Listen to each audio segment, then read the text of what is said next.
This term that got coined by one architect in the US, Mr. Ronald Mace, is about a design philosophy where everyone benefits regardless of who they are, whether it's a person with disability, a person who's temporarily impaired, tall people, short-statured people, children, pregnant women, people who do not associate with gender, everyone benefits alike.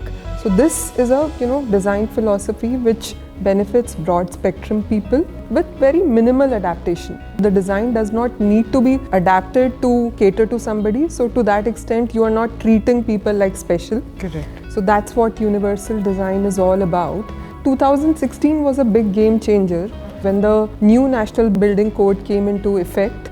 In fact, I am one of the fortunate people who got opportunity to read the draft National Building Code and make sure that the new version of this document, which is like a Bible for anyone in construction industry, is universal design aligned. And we went through the entire document, made recommendations to ensure that this is the new version that comes now, which was being revised in 10 years. There was a lot of activism in the disability sector about it.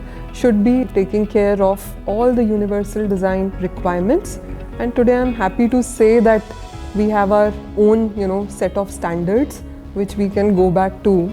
So the new law came into effect, which is the Rights of Persons with Disabilities Act.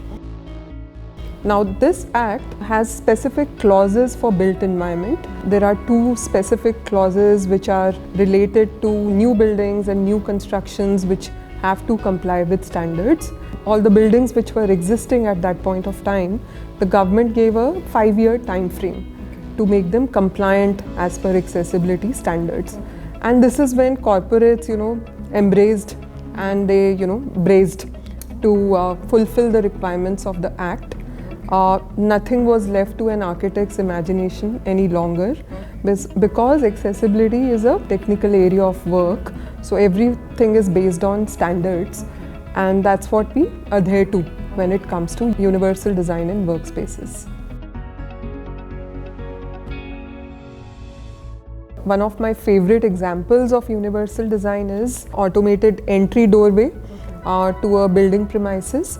One may think, what is it got to do with universal design? But to me, doors are great facilitators, and that's where products from dormakaba come into play, because automatic doors also comply with one of the guidelines, which is to have door opening force not exceeding 20 newtons. That's part of our guidelines. It's highly technical. So, that is also taken care of when you have an automatic door to a building premises. It makes life easy for everyone. Talking about well-being today, it is, of course, there are many aspects to well-being, but this, I would say, is one of the aspects where individual's, dignity is not at threat. I'm being respected for who I am and not told to take that backdoor entry.